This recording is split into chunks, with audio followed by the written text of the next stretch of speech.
Não há mais dúvida alguma de que as eleições de 2022 foram manipuladas. Alexandre de Moraes, à época presidente do Tribunal Superior Eleitoral, coordenou essas ações em conluio com alguns ministros do STF e com o apoio do governo Biden. Provas contundentes dessas fraudes já foram entregues a lideranças internacionais e o próximo secretário-geral do governo Trump está com a missão de torná-las públicas e iniciar o processo de condenação pelos crimes cometidos pelo Alexandre de Moraes. Então, como nós trabalhamos muito para chegar à conclusão de que realmente, comprovadamente, as eleições do Brasil foram fraudadas. Então, isso vai ser apresentado após dia 20 de janeiro. Vamos assistir esse vídeo comigo? Mas antes, eu já quero te convidar a se inscrever no canal, deixar o seu like, deixar a sua opinião nos comentários, porque ela é muito bem-vinda e vamos assistir esse vídeo. Trazer uma reflexão para o momento do país.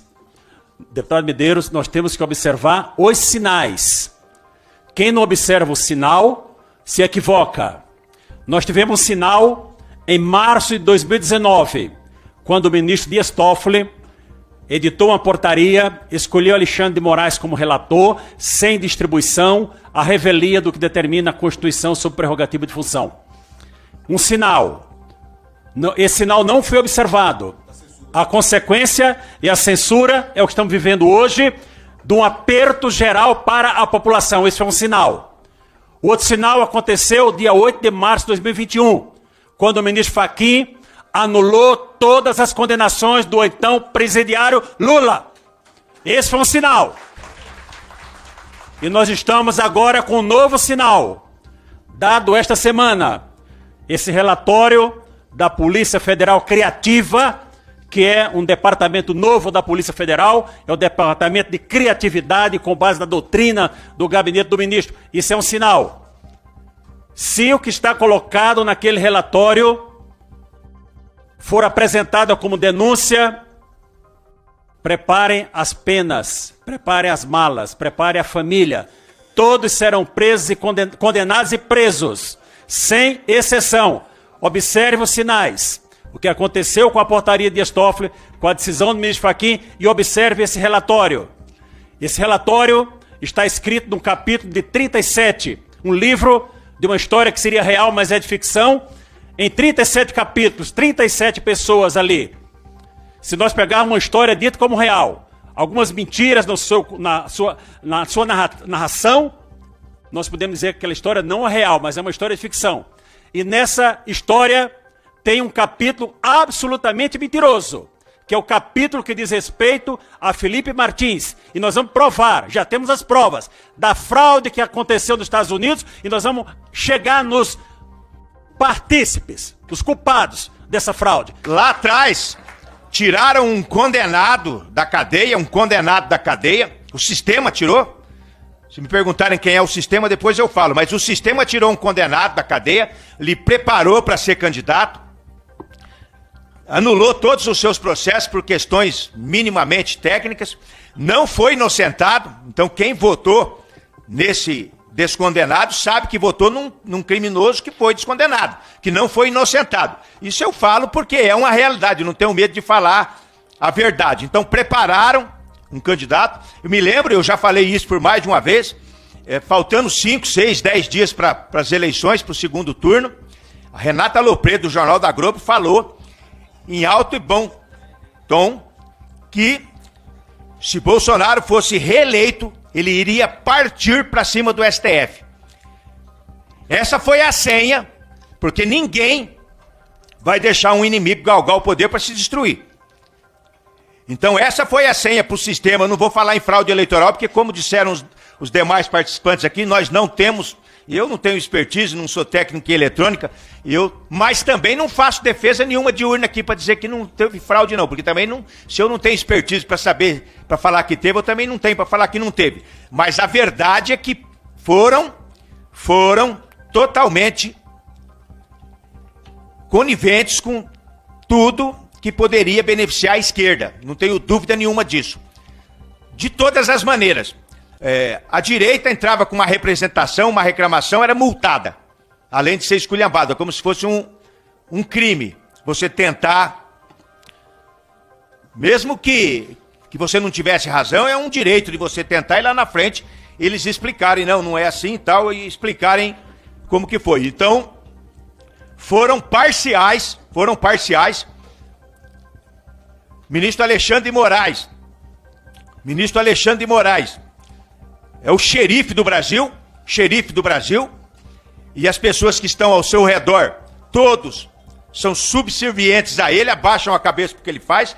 Eu, no meu entendimento, como eu disse, eu não sou constitucionalista, não sou mestre em direito, mas ele rasga a Constituição em muitos aspectos. A gente vê ele vítima e julgando. Outra coisa que eu chamo a atenção, talvez fugindo um pouco do campo da audiência pública, mas dentro do processo, nós vimos agora a Rede Globo fazendo essas matérias com essa divulgação dos relatórios da Polícia Federal sobre golpe, né? Vamos falar golpe, porque é uma baboseira danada. Matar o Joca, o Juca e o Jeca, porque que diabo é isso? Pior do que Venezuela 500 vezes. E quem quer matar o Alckmin, pelo amor de Deus? E aí, ministros, ministros do STF dando entrevista, pré-julgando. Já estão todos condenados, infelizmente. Bolsonaro é meu amigo, mas estão todos condenados, pré-condenados, porque o ministro do STF, alguns deles já falaram, e aconteceu isso, estarrecedor, e não sei o quê, uma coisa que eles tinham que falar, não, nós vamos nos manifestar nos autos, vamos analisar as provas, o que se espera de um juiz, não, eles já pré-julgaram, já está todo mundo... A revelação causou grande repercussão, com alguns celebrando as provas e outros criticando a atitude do desembargador como tentativa de desestabilização política. O STF e aliados de Lula negam as acusações, enquanto juristas discutem a credibilidade das provas, e a revelação gerou reações polarizadas, porque alguns comemoram as provas como uma descoberta crucial e outros, especialmente aliados de Lula e do STF, acusam o desembargador de tentar desestabilizar o país. Juristas discutem a validade e as implicações legais dessas provas, que podem abalar a confiança nas instituições. Mas nós não temos a opção de desistir. Nós vamos resistir até o último momento. E qual será o último momento? O último momento é quando nós tivermos restabelecida a democracia do nosso país. Quando nós voltarmos a ser o Estado de Direito. Nem quero mais falar essa palavra democrático, que ela está banalizada. Tudo que é sujeito sem qualidade fala em questão de democrático. Então eu falo Estado de Direito, que hoje nós vivemos uma ditadura imposta pelo Supremo Tribunal Federal, que usurpa as funções desse Congresso Nacional, a função do Senado Federal. E 2026 está bem ali, mas nós temos que sobreviver até lá. Se nós ficarmos aguardando a eleição em 2026, poderemos não ter eleição em 2026. Essa é uma realidade. Então nós temos que resistir agora com as armas que temos. E as armas que nós temos estão na Constituição. Nós não podemos nos intimidar com discurso de ministro, com cara feia de ministro, com mimimi. Olha, não aprove no Congresso que não passa aqui. O Congresso aprovará sim. Eles que digam porque vão derrubar a vontade do povo. Então vocês contem com todos nós aqui. Minha homenagem ao Felipe Chibeno. Felipe, recebe meu abraço. Posso contar uma coisa aqui? Vocês não sabem, mas esse homem aqui, que trabalha pela democracia, foi obrigado a assinar um acordo de não persecução penal para não ser preso. Está aqui. Estou contando de público. Isso é uma vergonha nacional. Como é que uma pessoa que defende, luta por direitos, precisa assinar um acordo de não persecução penal para não prejudicar o seu cargo de procurador do Estado e sofrer uma retaliação, até mesmo a perda do cargo de todo o seu trabalho de uma vida. Então recebo todos meu abraço, perdoe a veemência, porque quando eu trato dessa matéria, quando eu trato aqui, quando eu vejo Clesão morto por omissão de Alexandre de Moraes, quando eu vejo Daniel Silveira preso e sua esposa ontem sendo interrogada por conta de uma postagem, isso me causa indignação, isso me causa revolta. E ninguém vai calar a minha voz e tantos outros nesse país. Só se eu morrer ou ser preso. Eu lembro de uma parte da fala que o Felipe falou que a nossa Constituição é mal escrita. Eu não consigo entender, eu fico meditando assim, às vezes em casa. Eu sou cumpridor da Constituição, nós sabemos que a nossa Carta Magna tem que ser cumprida, mas eu fico pensando como que deputados e senadores que fazem a Constituição, construíram a Constituição, permitem tanta aberração dentro dessa Constituição para passar a mão na cabeça de vagabundo e para permitir que o STF cague na cabeça de deputados e senadores do jeito que eles têm feito. Eu não compreendo. Se eu fizer uma Constituição, se eu participar ou tiver voz ativa numa Constituição, eu vou falar para vocês, o poder do parlamento será imensurável. Porque é o poder oriundo do povo, votado pelo povo. Não, eles fizeram totalmente ao contrário. Com todo respeito aos deputados constituintes, eu sei que muitos deles foram votos vencidos, mas nós tivemos uma Constituição que deixa muito a desejar, principalmente passando a mão na cabeça de criminosos, que a minha bandeira principal é a segurança pública. Então, pegando esse gancho do senhor aí, e outra coisa que está nos deixando assombrado, o pastor falou aqui, questão de homofobia, legislaram. Primeiro, fobia é medo. Então, se é uma fobia, é uma doença, precisa ser tratada e não o cara ter sido preso. Mas, enfim, essa parte eu não entro muito, eu evito até entrar nesse tipo de conversa, porque não quero criar problemas para minha cabeça. E eu sou descendente de libanês, quando o senhor falou que dilapidou o patrimônio, eu fiquei chocado, porque eu, como descendente de libanês, mexeu no meu dinheiro, eu fico louco. Mas, enfim, pode me prender, mas não mexa no meu dinheiro. Então, nós hoje sabemos que no Brasil não vive numa democracia. Estamos à beira de um abismo, ao ponto de deputados, senadores, líderes como o senhor, serem presos por um regime que não tem legitimidade alguma para impor nenhuma pena a ninguém. O presidente que está ali, o pseudo-presidente, até esse dia estava preso por corrupção e lavagem de dinheiro. Aliás, ele deveria estar detido, preso até 2030. 2031, a pena dele. Numa chicana do STF, eles o colocaram solto e estamos assistindo toda essa barbárie. Mas, doutor Sebastião, parabéns. Eu estava em Porto Alegre, andando, acho que da capital para o interior e zapeando ali, botei numa rádio e estava na Jovem Pan ouvindo a sua entrevista. Né? Parabéns pela sua coragem. Chega um momento que os homens de bem precisam colocar à disposição da sociedade de bem esse espírito de abnegação que o senhor tem colocado. Quando houve aquela cilada do 8 de janeiro, 9 de janeiro, eu logo fui para cima deles. Também tem 3 ações contra mim no STF. Só que cada um tem um perfil. O meu perfil é mais reservado. Uns fazem uma malaúza toda. Não, o meu perfil tenho 3 ações. Uma delas, quando no 9 de janeiro eu disse que Alexandre de Moraes era um abusador. Cometia abuso de autoridade, porque todas as prisões do 9 de janeiro são ilegais. Todas. 100% das prisões do 9 de janeiro. Não estou falando do 8 de janeiro. Porque o 8 de janeiro tem ali uma dúvida sobre se há situação flagrancial ou não, doutor Felipe de Mendes. Mas a do 9 de janeiro, todas. 100% das prisões são ilegais.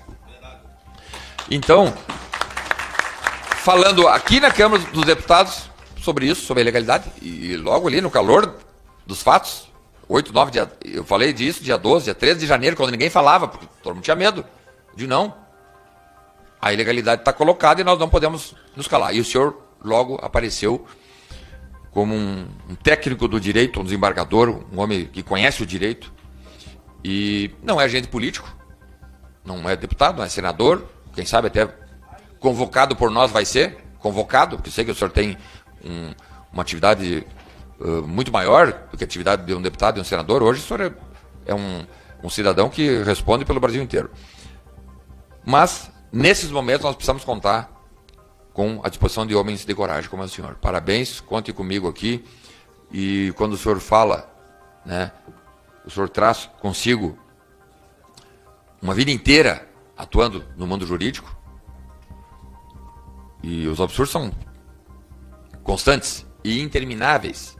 Vejam agora essa intimidação de 2 deputados federais, deputado federal Marcel Van Hatten e deputado federal, meu amigo Cabo Gilberto Silva. Um homem corajoso e que, por falas em plenário da Câmara, onde a imunidade é absoluta, formal e material, não há espaço para interpretação nem de ministro do STF, muito menos do delegado de Polícia Federal, que cometem abuso. São abusadores.